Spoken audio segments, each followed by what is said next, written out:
Je m'appelle Guillaume Orsat, je double le personnage de Richard Castle. Qui je suis? Je suis Rick Castle. Castle.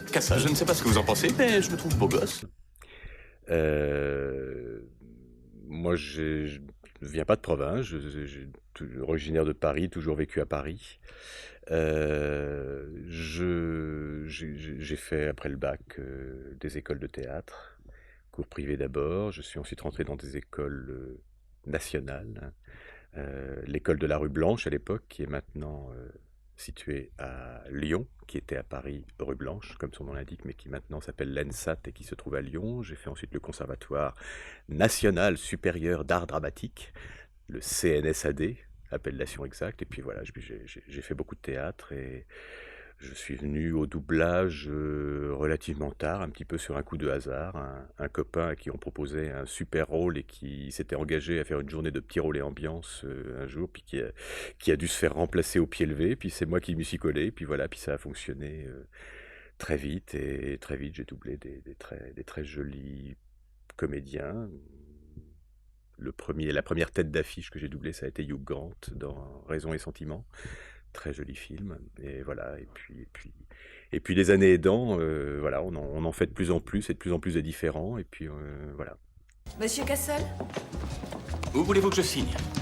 lieutenant Kate Beckett de la police de New York. Je m'appelle Anne Massotto. J'interprète le lieutenant Kate Beckett, la policière sexy, intelligente, drôle, super souple, celle qui énerve, quoi. Voilà. Je confirme qu'elle est souple.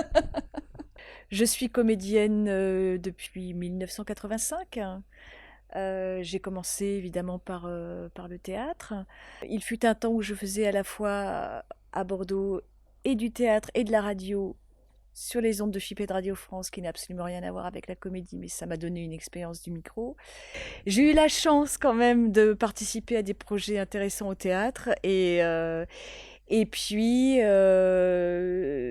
venu le temps où j'ai eu besoin de renouer avec le micro par le biais de la radio et ensuite par le biais de séances de voix complètement différentes du doublage. Et après est venu le doublage à partir de 98 en parallèle avec le théâtre, quoi. Voilà, donc comédienne heureuse, maman heureuse et femme heureuse. J'espère. Voilà. Il y aura aussi ses copines de ses années de fac, si tu vois ce que je veux dire. Je vais pas venir tout seul alors qu'elle va se pointer avec Captain America. Ok. Je vais parler à Jenny, mais sa mère aura besoin d'un nom pour les places. Esposito. Je suis Serge Fallu et je double John Huertas dans la série Castle, qui a le rôle d'Esposito, l'un des acolytes de Beckett et Castle, et l'acolyte principal de Pierre, à côté de moi, qui va se présenter. Donc bonjour également, je m'appelle Pierre Tessier et donc moi je double le comédien qui s'appelle Seamus Dever, donc dit Ryan, le détective Ryan, Kevin Ryan dans la série. Alors, est-ce que tu me racontes ce qui s'est passé ou il faut que j'aille sur les sites de tes fans? Non, on a un accord, tu peux surfer autant que tu veux, mais tu ne vas jamais sur les sites de fans. Sérieusement, papa, t'as des problèmes? Non, et pourtant j'ai tout fait pour. Ils veulent mon aide sur une enquête. Je m'appelle Adeline Chetaille et je fais la voix d'Alexis, la fille de Castle dans la série Castle. En dehors de ça, je fais d'autres voix, je suis comédienne pour le doublage beaucoup. J'ai commencé à l'âge de 7 ans avec mon papa qui était conteur et qui a créé une pièce de théâtre qu'il a jouée avec moi quand j'avais l'âge de 6 ans.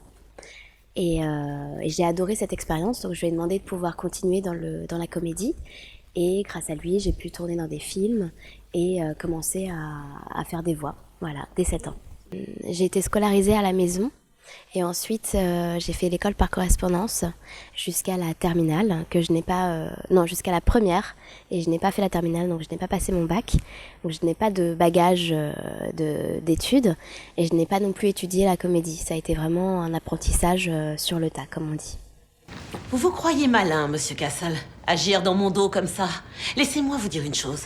Ça m'est égal à quel point vos amis sont puissants. Vous merdez sous mes ordres d'une façon quelconque et je vous poursuivrai par tous les moyens légaux. C'est bien compris? Oui, madame. Chef. Chef. Maintenant, sortez de mon bureau. Oui, chef. Je remplace Montgomery, qui a été tué. On connaît l'histoire de Castle. Vous ne le savez pas encore, mais nous savons qui est derrière tout ça, mais vous ne le saurez pas. Je suis née dans ce métier, mon père était producteur, ma mère est comédienne, enfin, bon. Donc je suis née un peu dans la marmite, comme on dit. Et ça fait, depuis que j'ai arrêté de tourner, le jour où j'ai une pause synchro à faire, j'ai dû me post-synchroniser, je me suis retrouvée, moi, derrière un micro, alors que j'étais toujours devant une caméra. Et comme ça s'est très bien passé, on m'a demandé si je voulais faire du doublage. Les chaînes, elles commandent des doublages et après, ce sont les doubleurs qui font les doublages. Les chaînes s'occupent plus, elles s'occupent éventuellement de la distribution, enfin du casting. Mais après, sur les conditions de travail, ce sont les doubleurs. Ils ont des contraintes économiques. Ça doit rentrer en temps de jour, dans leur studio, dans leur disponibilité de studio, avec les ingé-sons qu'ils ont, les directeurs artistiques, etc. Voilà. C'est des plannings. Nous, on n'est pas là. Ah oui, non, nous, enfin, on nous appelle et on nous dit tu es libre tel jour, à telle date. Et voilà, c'est oui ou c'est non. Ouais. Si c'est non, on essaie toujours de s'arranger, de trouver notre date, mais c'est vrai que la contrainte de temps, elle est imposée par les patrons, enfin, ce qu'on appelle nous les doubleurs, quoi. C'est vraiment c'est eux qui décident qu'il faut faire un épisode par jour pour que ça soit pour eux rentable économiquement, quoi. Moi, j'arrive toujours 2 heures avant. Ça, c'est mon truc. Donc moi, je suis toujours, en général, c'est moi qui ouvre les studios d'enregistrement. Parce que je veux être à l'aise, je veux vraiment remettre tout à plat. Je veux que les gens soient bien. Quand ils vont arriver, je veux qu'il y ait une bonne ambiance. Et c'est ce qui fait aussi ce qui fait que les produits, attention, c'est pas de la prétention que je dirige en général, ça se passe très bien parce qu'il y a une vraie émulation entre tout le monde, qu'il y a une bonne humeur. L'ingénieur du son est très important. Donc j'essaie d'avoir les gens avec qui ont le même système que moi, la même façon de fonctionner que moi. Et c'est comme ça que la mayonnaise prend, comme on dit. On se connaît pareil avec On Guillaume. les connaît, et Anne, on connaît bien Guillaume. On se connaît très bien, donc c'est pareil. Même s'ils sont pas là, on imagine un peu ce qu'ils vont faire. Ouais. C'est vrai que nous, on travaille très peu souvent avec eux. Bah, même jamais. Moi, j'ai jamais Ouais. travaillé avec eux, en fait. Donc ça permet de faire une équipe comme ça, même si on travaille pas ensemble. Mais bon, c'est des contingences techniques qui font qu'on peut pas être tous les 4 à la barre. Non. Il y a trop de texte, ça parle trop. Pour peu qu'il y en ait un qui se trompe, ça plante les autres. Donc on est obligé de vraiment nous séparer. Donc c'est vrai que autant travailler par couple. Et le premier couple évident, c'est Beckett et Castle. Et puis après, il y a Ryan Esposito, quoi. Mais on a de la chance encore, on pourrait travailler tous séparément. Hein. Ouais, c'est vrai, c'est vrai. Il y a des endroits maintenant où on est tous un par piste. Voilà. Ah, c'est la difficulté de ce métier, c'est d'imaginer les autres. Il faut entendre les autres même quand ils sont pas là. Ouais, Mais ça, c'est vraiment un boulot d'acteur, quoi. On voit pas les épisodes avant, on sait pas où on arrive, on sait pas. Et puis on change d'épisode plusieurs fois dans la journée, donc on change d'histoire. Oui, on peut passer d'un épisode à un autre, voilà. c'est pas du tout la même histoire. Donc là, il c'est faut vrai que quelqu'un pour voilà. le directeur de plateau, là, il est important, ouais, pour bien recadrer, dire là, on est sur cet épisode. Et puis Ouais. de nous guider, vraiment de donner un style, oui, d'influer sur un style, sur une série, même sur une saison entière, enfin ça peut être sur plusieurs épisodes, mais au moins sur un épisode de dire, bon voilà, il s'est passé ça avant, il se passe ça après, ça permet de remettre tout le monde dans le contexte, quoi. Ce que j'aurais aimé, c'est que tu aies un tout petit peu plus d'enthousiasme sur ça veut dire que tu viens de résoudre l'enquête. Ouais. Et puis ma main, je sais pas si ça passe bien, regarde un peu. Oui, non, mais je veux bien y retourner. Ah ouais, on est d'accord. J'ai vu les réacs. Là, Ok, et ben on fait un petit tour si vous voulez bien. Si vous voulez pas, c'est pareil, de toute façon. Depuis le temps que je fais ce métier, je connais, je vais être très prétentieuse, mais au moins entre 6 et 800 comédiens. Donc je les connais bien, je sais ce qu'ils sont capables de faire. S'il y en a qui sont rares, et qui seront moins rapides que d'autres, qui vont être plus aisés, plus à l'aise dans ce qu'ils vont faire. Donc il y a tout ça qui rentre en ligne de compte aussi au niveau du plan de travail, c'est de savoir que deux comédiens n'auront pas forcément le même timing, si vous voulez, pour faire le travail qui leur est imparti. Parce qu'il y en a un qui va démouler ça très très vite, et puis il y en a un autre qui est peut-être moins bon, peut-être meilleur, on n'en sait rien, mais qui aura peut-être plus de mal. Donc voilà, donc c'est en fonction en fait des 25 ans qui sont derrière moi, quoi. Il y a des gens qui ont par exemple des avancées dentales, donc ils vont avoir une prononciation un peu particulière et qui va exactement convenir avec l'image qu'on a de la personne, je dirais à l'écran, là je dis à l'écran, mais sur mon DivX ou sur mon ordinateur. Donc voilà, je choisis d'abord en fonction du tempérament. Ensuite, il y a une histoire d'âge, bien sûr. Une histoire au niveau de la voix. Il ne faut pas non plus que je mette une femme de 50 ans sur une jeune fille de 17. Ça me paraît déjà évident. Et voilà, donc ce qui prime, c'est vraiment le tempérament et des fois quelques petites choses physiques. Par exemple, il y a des gens assez forts. On a l'impression qu'ils ont comme des biscuits dans la bouche, qui ont une prononciation particulière. Et dans ces cas-là, bah, c'est vers eux que je me tourne, par exemple. Pascal Vital, quand elle a choisi les comédiens qui allaient passer les essais sur les personnages, au départ, n'avait choisi que des couples de comédiens. Il y a eu Boris Rélinger et Géraldine Asselin. Règle numéro 3. Ne jamais ouvrir le colis. On pouvait larguer le butin. Larguer le... Thomas Rediti et Laura Blanc. Cette petite chose qui respire et puis qui rend son dernier souffle, c'est fantastique. Une seule balle ne te tuera pas, mais l'argent empêchera la transformation. Durant quelques heures, en tout cas. Donc nous deux, je ne sais plus s'il y en avait d'autres ou pas, mais elle voulait vraiment créer cette espèce d'aspect d'intimité, d'intimité sensuelle et érotique, même Immédiate, oui. Immédiate, voilà. Mais cela dit, Anne aurait pu être choisie avec un garçon d'un autre couple, mais voilà, elle avait proposé que des couples. Il se trouve que c'est nous qui avons été choisis. Bon. Mais c'est vrai que dès le départ, ça nous a aidés. Bon, déjà, parce qu'à l'époque, moi, je jouais beaucoup au théâtre et donc on se voyait pas beaucoup à la maison. Donc au moins, on se retrouvait en plateau. Voilà, c'était un peu l'histoire du gardien de nuit et de l'infirmière de jour. On se voyait pas beaucoup, donc au moins, on se retrouvait en plateau. On se donnait rendez-vous en plateau sur Cassel. Donc ça, c'était plutôt agréable. Mais c'est vrai que pour le côté qu'il y a de se courir après... tout le sous-texte érotique de la série ressort d'autant plus qu'en effet, on a une intimité dans la vie. On est de plus en plus imposé par les... Enfin, imposé. On suit les acteurs qu'on double, on garde les voix, les chaînes gardent les voix. Par exemple, moi, cet acteur-là, moi, j'avais déjà doublé ailleurs. Donc, je pense que j'ai dû être imposé par France 2. Au moment du casting. Je sais pas si c'était ton cas. Non, moi j'ai passé un casting, j'ai passé un essai sur John Huertas. Ouais.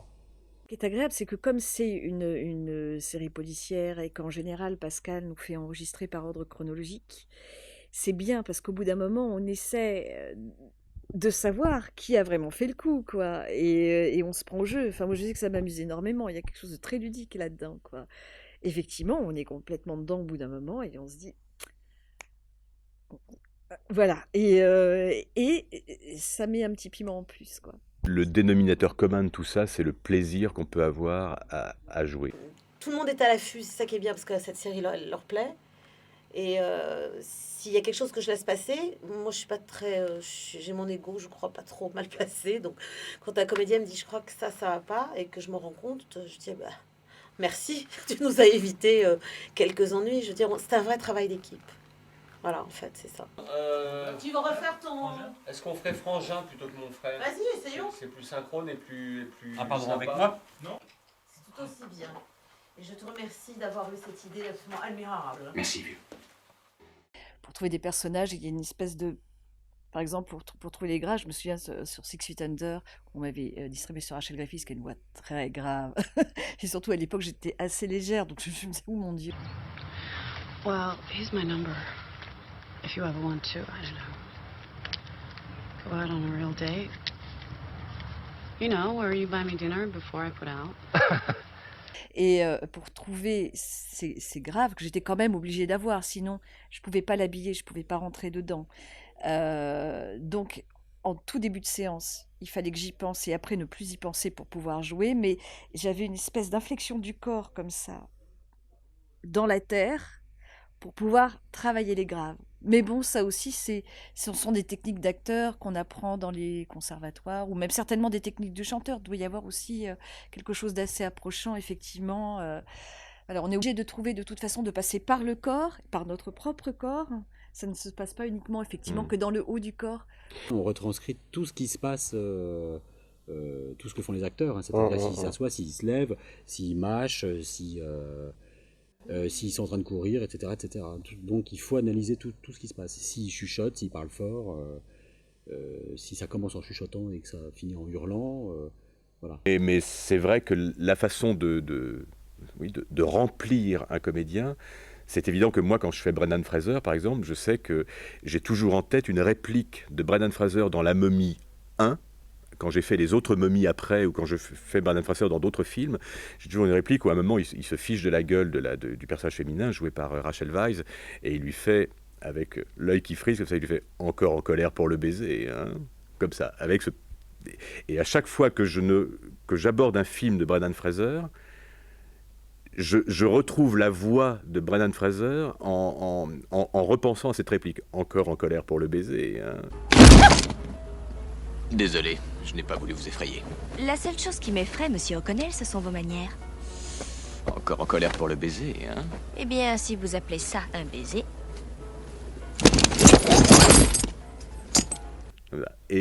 Et Nathan Fillion, il y a quelque chose comme ça. C'est évident que j'ai doublé 5 ou 6 fois Jude Law, par exemple, qui a un physique beaucoup plus mince. Il est évident que Jude Law, je suis obligé, moi, de l'alléger. Et en même temps, des gens comme Jude Law ou Hugh Grant, qui sont à la fois très anglais et très minces, ils ont des voix étonnamment lourdes en anglais par rapport à leur physique. Donc, quelque part, si à un moment ou à un autre, on m'a choisi pour faire ces comédiens-là, c'est qu'il n'y avait pas de hasard, parce que je suis réputé quand même pour avoir une voix un peu grave, un peu burnée, comme on dit dans le métier. Voilà, mais quelque part, la voix s'infléchit avec l'image. C'est-à-dire qu'à un moment, on n'a plus besoin de penser à la voix. Il y a un moment, moi, il y a eu un stade de travail où je me disais, tiens, lui, je vais le prendre lourd, je vais le prendre léger, je vais le prendre sur le détimbré, je vais le prendre comme ça. Ou Vin Diesel, bon, je vais le prendre comme ça. Voilà. Vin Diesel, il dégueule chaque mot comme ça. Mais à un moment ou à un autre, on n'a plus besoin de penser à ça. L'image imprime quelque chose à la voix et on n'a plus besoin d'y penser. J'ai toujours en tête, notamment, surtout pour Castle, j'ai toujours en tête des doublages des années 70-80, notamment moi quand j'étais ado, dans les années 70 donc, quand j'étais ado, il passait Les Samedis est à vous, avec Les Mystères de l'Ouest, avec Amicalement Vôtre, avec ce genre de... Le Sixième Sens, etc. Et c'est vrai que Amicalement Vôtre, par exemple, ce que faisaient les comédiens sur Roger Moore et Tony Curtis, où la VO, quelque part, est assez plate. Il laisse l'image et les situations parler d'elles-mêmes, et tout à coup, dans Castle, on peut se permettre des choses comme ça, parce que le personnage est assez baroque, quand même, il faut dire ce qui est. Puis il y avait la référence Clair de Lune aussi. Et je pense que la série... Oui, la référence Clair de Lune, où Sybil Shepherd et Bruce Willis se couraient après, et cette espèce de sous-texte érotique, nous, on essaye de l'avoir en permanence. Bon, maintenant, on n'est plus dans l'érotisme, puisqu'ils ont enfin concrétisé, mais ça se joue sur d'autres choses.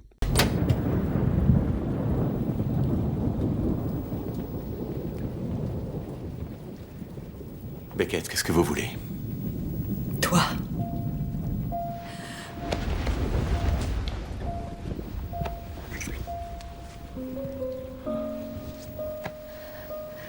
Je suis désolée, Castle.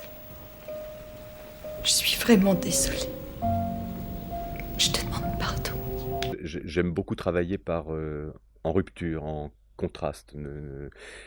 Je sais qu'on accroche, au théâtre c'est pareil, hein, on accroche l'attention grâce à des ruptures de rythme, des ruptures de ton, passer de l'humour à quelque chose de dramatique, etc.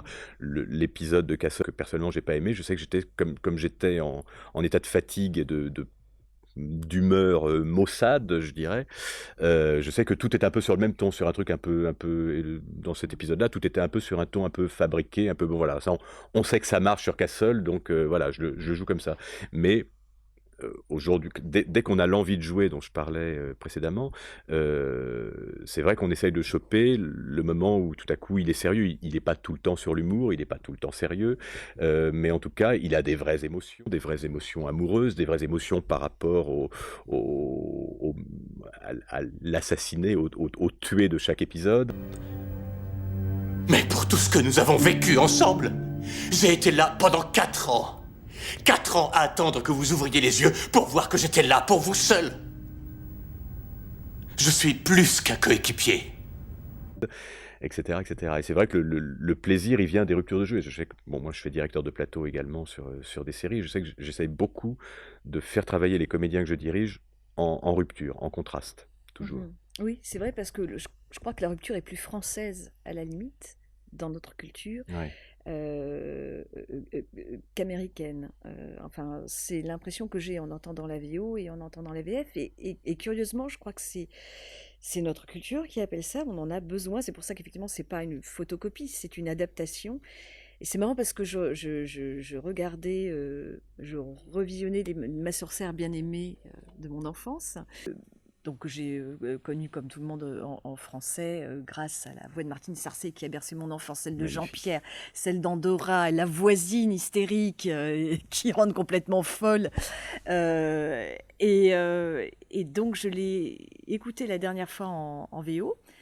Alors évidemment, ça n'a rien à voir avec la qualité des comédiens. Évidemment, Elisabeth Montgomery, formidable. Enfin, ils sont tous formidables, etc. Mais il y a effectivement cette espèce d'aspect un peu monocorde que peuvent avoir les Américains de temps en temps, ce qui fait que je ne sais pas si c'est le fait d'avoir été bercé avec la version française, mais il me manquait quelque chose. Il me manquait ces ruptures de rythme. La voisine folle en américain est curieusement sobre. Et en français, ils en ont fait des caisses, mais c'est génial. Enfin, il y a 5 minutes, ça n'était qu'un peu de terre. Et maintenant, c'est une jungle avec des plantes et des fleurs. Viens voir, ça. Charlotte, tu détends mon tricot. Prends donc une bonne cuillerée de médicaments. C'est inutile, je n'ai pas besoin de ça. C'est une question de vie ou de mort et je sais que tu tiens à la vie. Viens voir, tu discuteras après. S'il n'y a pas d'arbre, tu prendras ta cuillerée de médicaments? Je te le promets. Va la chercher. Oh.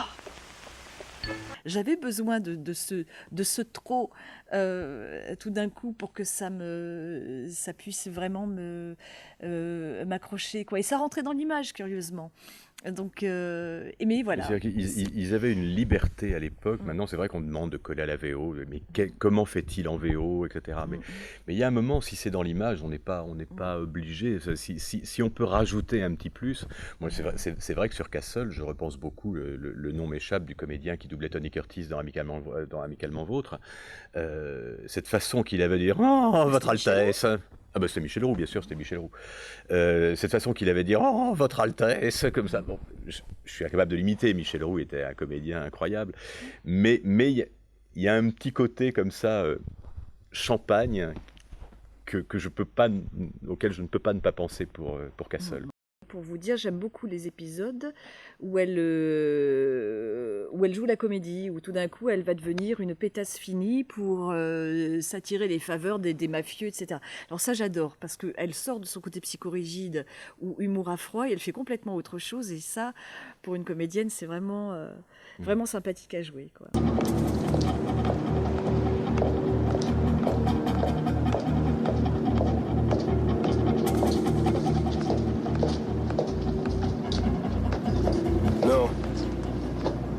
Oh, c'est bon les mecs. Mon petit copain est en train de jouer, il m'attend. Si je suis pas à côté de lui, c'est foutu, il va perdre. Je suis son porte-bonheur. Non? Bon. Mais peut-être que je peux en être un pour toi. Je le fais gagner, et quand je suis là, c'est toujours lui qui gagne. Et je peux partager la chance de mon petit copain ensuite avec toi. J'aime beaucoup les moments dans Castle où il joue un personnage. Par exemple, il y a eu une attaque d'épisode une fois avec sa fille Alexis, où ils font une espèce de laser game en appartement.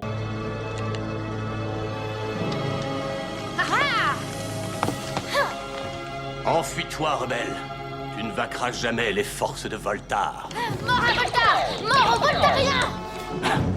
Dans les petites choses que j'ai tournées pour la télé française, j'ai souvent eu pour l'instant, sauf le dernier tournage là où j'ai fait un rôle de notaire pour France 2, mais j'ai souvent eu des méchants.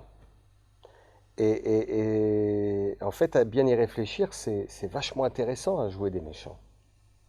Parce que c'est pas forcément ce qu'on... Voilà, on n'est pas forcément méchant comme ça dans la vie, on n'est pas...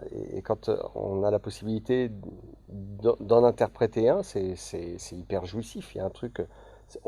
C'est à ce moment-là qu'il faut se plonger à fond vers ce genre de névrose, quoi, et d'aller chercher une méchanceté, une horreur, une profondeur comme ça, sombre. Et ça, c'est vachement intéressant. Donc même le pire des personnages, je sais pas ce que tu en penses, Pierre, mais c'est pas pour nous, c'est pas forcément dérangeant ou désagréable à jouer, parce que ça reste du jeu. Moi, c'est ce que j'allais dire. Je trouve que C'est... c'est souvent même effectivement plus intéressant de doubler les salauds, Ouais, de doubler ou de travailler sur des rôles de salauds que sur les jeunes premiers, par exemple, ouais. qui sont bien plus. C'est des sentiments moins. Voilà, c'est un peu plus mièvre, on va dire. C'est plus.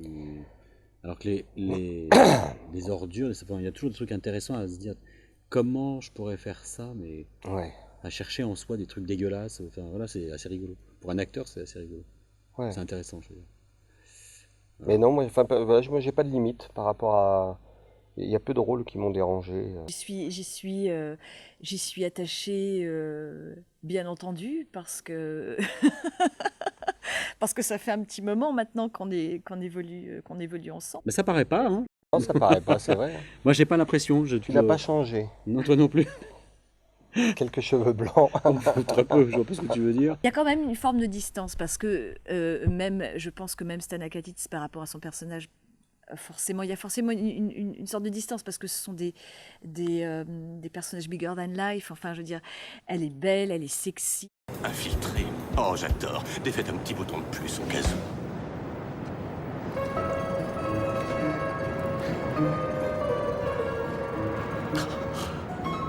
Elle est intelligente, elle sait tout faire, elle sait faire du karaté, elle conduit sa voiture comme Fangio sans avoir d'accident. Mais comme toi, chérie. Oui, oh, bah, tiens, bien sûr. Elle sait même cuisiner, j'ai l'impression, parce que j'ai cru pendant un moment qu'elle ne savait pas cuisiner, mais finalement, si, elle sait cuisiner aussi, elle sait jouer de la guitare, elle sait chanter. Enfin bon, c'est très énervant, je veux dire, c'est juste pas possible. Des gens comme ça, en général, dans la vie, on en rencontre très peu. Elle pense même à se planquer dans sa baignoire au moment où son Oui, appart explose. voilà, Ça, genre, fallait y quand même, penser c'est quand même, en fort, un quart de c'est, seconde. bon, voilà. Jordan Norris n'est qu'un pion. Je veux faire tomber les personnes qui le contrôlent. Oh, c'est une très longue partie, Kate. Une pièce après l'autre. Elle me fait rire parce que elle veut toujours garder sa ligne en tant que chef du FBI, mais de temps en temps, elle se fait avoir quand même. Elle revient en fait à ce qu'elle est vraiment, mais elle peut pas non plus dans un comment dire un job comme le sien. Elle peut pas faire preuve de trop de sourire, de clémence, de gentillesse, d'ouverture. Et de temps en temps, pouf, elle arrive à se faire piéger. Et c'est ça que j'aime bien. C'est le moment où on la piège. Et où tout à coup, elle sait plus très bien comment récupérer le coup. Et c'est voilà, c'est des choses comme ça qui m'amusent. C'est pas quand elle est là en train de... Parce que là, il y a pas... C'est pas qu'il n'y a pas à jouer, mais je veux dire, il y a moins de rupture dans le personnage, moins de fragilité, moins de tout ça. Alors que là, c'est coup, la voix qui craque complètement. Et c'est vrai qu'on s'y attend pas. Bon, elle n'a pas elle a des failles évidemment, mais des failles romantiques, des failles magnifiques, des failles. On la voit pas dans son quotidien. Je veux dire, elle n'a pas le cheveu gras, elle a pas. Mais donc il y a forcément une petite forme de distance. C'est une héroïne. C'est une héroïne. Donc, quelque part, je me sens pas totalement proche. Mais par contre, il y a une affection par rapport à ce personnage. Il y a oui, un attachement, une affection, un peu comme si au bout d'un moment, le personnage qu'on doublait faisait partie de notre famille aussi. Ah bah tiens, elle a changé de coiffure. Ah bah non, je l'aimais mieux avant. Tiens, là, quelle est la maquilleuse qui l'a coiffée? C'est pas possible, etc. Un peu comme si effectivement, il y avait comme... voilà, c'est sa cousine, son cousin, son machin, etc. Et c'est quelqu'un qu'on accompagne et qu'on voit avec bienveillance, parce qu'il faut toujours être bienveillant pour le personnage qu'on double, pour pouvoir le défendre, même dans ses côtés les plus sombres. Oui, si, on s'intéresse quand même on est assez touché par ce qui peut se passer sur le suivi psychologique de nos deux personnages, ouais. Bah, notamment Nous, à chaque fois, l'espèce de... ouais, on se dit qu'on comprend pas pourquoi ils développent pas plus des histoires autour de nos personnages qui sont bien plus intéressants Mais bien sûr. que Castle et Beckett. Voilà, il faudrait faire une série qui s'appellerait Ryan Esposito. Ça serait super, Mais- exactement. Non, mais c'est vrai que souvent, voilà, là, il y a eu toute une saison où il y avait ton mariage, là, le mariage où je devais être le témoin de Ryan, et puis au dernier moment, il apprend qu'il n'est pas le témoin. Après, ils se font un peu la gueule, tout ça, c'est rigolo. Puis nous, sur le plateau, on est un peu affecté par ça, quoi. On est sensible à ça, on se dit, oh merde, ils se font la gueule. Bon, ben d'accord. Ouais. Et puis là, ça a l'air d'aller, là, ils sont dans une bonne période. Ils sont à nouveau là. amis, ouais. ça Là, va ils sont mieux. dans une bonne période, là. Je la trouve excellente comédienne. je la trouve, il n'y a pas que moi, mais je préfère dire comme ça je mets personne dans le coup. Je la trouve vraiment très bien, et c'est un bonheur quand on a un bon adaptateur de travailler sur un texte où il n'y a plus qu'à faire ce qu'elle fait. Parce que le but, c'est pas de ramener le personnage à nous, c'est d'aller vers le personnage. Et avec elle, c'est facile. Mais je suis tombée sur des bons auteurs aussi, il faut bien le dire. Donc, puis 24 heures chrono, elle a bien marqué aussi son temps. Ça veut dire, elle n'est pas tellement aimable non plus dans Castle. Je dirais pas que c'est quelqu'un de... Comment dirais-je, elle est... Dans Castle, elle fait son job, mais elle n'est pas aimable. Dans 24 heures chrono, c'était pas tout à fait ça. C'était... Je ne dirais pas le mot, mais enfin, c'était une très méchante. On va dire ça comme ça. J'aime beaucoup le personnage d'Alexis parce que je la trouve très intelligente, très posée, très douce, et surtout son rapport avec son père et sa grand-mère sont extraordinaires. J'aime beaucoup les scènes qu'on a tous ensemble. Et moi, Castle, je l'adore parce que c'est vrai qu'il faut adorer les personnages qu'on interprète. Il faut voilà, comme dit Anne, il faut être en empathie avec eux. Moi, j'adore à la fois son côté champagne.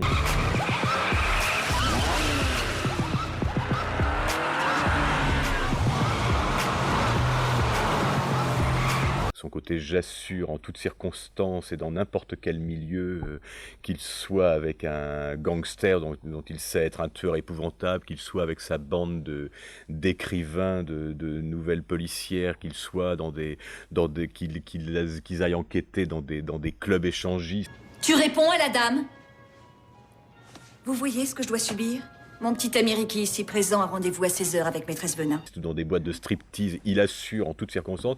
Et en même temps, ce que j'aime, c'est son côté grand gamin, prêt à croire aux extraterrestres. C'est quoi votre théorie, Castle? Elle a été enlevée et ensuite assassinée par des extraterrestres? Ce qui a selon moi plus de sens, c'est un enlèvement par les extraterrestres qui a mal tourné. Marie a été éjectée par accident du sas de leur vaisseau spatial. Prêt à croire à des trucs, prêt à croire au Père Noël, prêt à croire à la fée des dents, prêt à croire à ce genre de choses. Ça, je l'adore dans ces côtés-là, et c'est le grand plaisir, quoi. C'est le côté à la fois homme mature, voilà, homme de 45 ans, assurant en toutes circonstances, et en même temps, cette espèce de côté un peu chien fou. On a eu un épisode qui est passé où c'était un film série noire, hein, où il jouait série noire. Et où là, on avait beaucoup de mal à le faire parce qu'on était morts de rire, tous. Tout à coup, Castle, il parlait plus comme Castle, il parlait en faisant plein d'élisions, en parlant, en supprimant les négations, etc. Alors que moi, je m'acharne à très bien parler le français en Castle, puisque c'est un peu son rôle de littéraire, writer.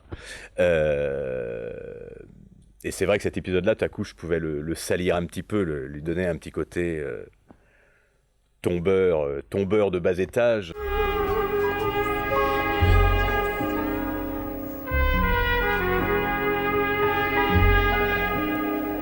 Pourquoi je t'ai pas rencontré plus tôt?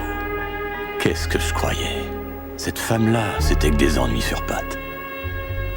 J'essayais de me dire de regarder ailleurs. Pour couronner le tout, elle était avec Tom Dempsey, l'un des chefs les plus impitoyables de la pègre new-yorkaise. Anne la jouait vraiment un peu prostituée de film noir, années 40. Voilà, c'est ça, oui. Pierre Tessier, qui joue le rôle de Ryan, lui avait donné un accent cockney. Elle parlait complètement comme ça. Dempsey m'envoya 2 de ses gorilles, un Irlandais et un Cubain emprunté à une famille mafieuse de la Havane. Notre patron va te voir, Boyo. Désolé, messieurs, mon carnet de balles est plein. On te laisse pas le choix, compadre.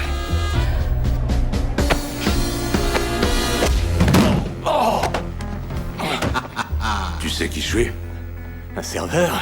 Je veux bien un whisky et apporte un gin fizz pour ces messieurs. Commence pas ça, Boyo. Ta langue, tu veux que je la coupe? Un petit malin.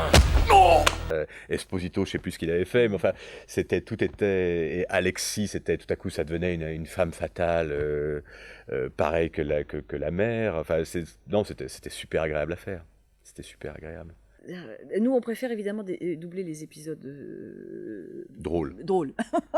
Voilà. C'est vrai que les épisodes sérieux, les épisodes qui reviennent à la mort de sa mère, etc., où vraiment... c'est agréable, parce que c'est vrai qu'on a de belles scènes d'émotion à jouer. Il y a de belles scènes d'émotion. Mais c'est vrai que, comme je disais tout à l'heure, tout ce qui est en rupture, tout ce qui est en humour, etc., on apprécie énormément. Puis, comme je disais tout à l'heure, son côté, elle, c'est un peu comme Mulder et Scully dans X-Files, quoi. Il y a celui qui y croit et celle qui y croit pas. Ah, mon petit voisin, là, moi, il me dit toujours, il adore, quoi. Il me dit, Esposito. Il est marrant, quoi, parce qu'il réalise pas trop, en fait. C'est un monsieur à la retraite, quoi, mais il a tendance à m'appeler Esposito, quoi. C'est vrai? Ouais, c'est marrant. C'est marrant. C'est mignon. Parce que quand Esposito, il est pas gentil, il va me dire... Dieu, t'es pas gentil, toi, en ce moment. Serge, hier, hein, t'as pas été gentil, hein. C'est pas moi. À un moment donné, Alexis faisait un stage enfin pas au niveau de la police, mais au niveau de la police scientifique. Alexis? Salut, papa. Mais qu'est-ce que tu fais là? C'est ça ton nouveau stage? Le docteur Parrish a accepté de me laisser l'observer. Je me suis dit qu'au cas où je ferais médecine, ce serait un bon aperçu de l'expertise médico-légale. J'ai appris tellement de choses en à peine 2 jours. Et je me suis dit, ah bah ça y est, elle va travailler, etc. Et là, elle est partie à l'université. Donc j'espère qu'elle va revenir et qu'elle va pouvoir travailler avec son père. Pourquoi pas avec Beckett, ce serait sympa. Qu'il fasse un spin-off. Ouais. Non, mais à part le spin-off, bon, non, moi j'espère qu'ils vont... Enfin, il n'y a pas de raison qu'ils disparaissent, je pense pas. Mais peut-être qu'ils vont se marier, pas se marier. Enfin, il y a cette espèce de complicité, mais il faut que ça reste un peu comme ça. Je pense pas qu'il faille trop rentrer dans leur vie privée pour que la série existe. De temps en temps, on apprend que le mien, il y a Jenny qui est là, toi, il y a eu l'histoire avec l'aventure avec Lenny. Ouais. Mais ça, voilà, ça flotte toujours un peu quand même, on ne sait pas très bien. On connaît pas bien leur vie, c'est pas vraiment développé. Je pense que c'est comme ça qu'ils sont écrits, quoi. Il y a eu un ou deux épisodes où c'était un peu, un peu plus. Mais c'est pas le sujet de la série non plus, j'ai l'impression. Non, c'est ça, il faut que ça tourne quand même autour de Beckett et Castle, quoi. Ouais. Ça, c'est inévitable.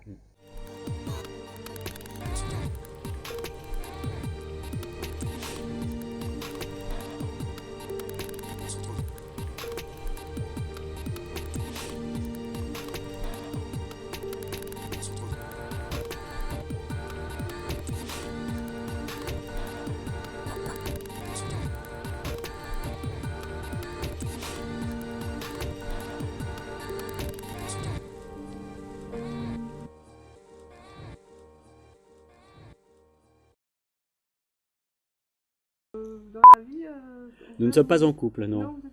Non, on aimerait bien. On attend que la loi passe. J'étais là-haut. Je précise, je fais exprès de me planter pour voir comment. Vous voyez Pour comment que ça, les comment fans voient ça comment fait, on travaille. comment ça fait se planter. D'accord. Pour les choses qui sont validées, pas validées, voilà, je fais exprès en fait. Mais... ça fait tellement longtemps que je l'avais pas vu. Dans sa famille depuis des générations. Oh. Merci. Ingénieur du son. Beaucoup trop moelleux. Ingénieur du son, voilà. Il faut aussi appeler en plein intensive. Électricien aussi. Électricien, chef mécano. Chef mécano. D'accord. Ça c'est vraiment quand je suis bon.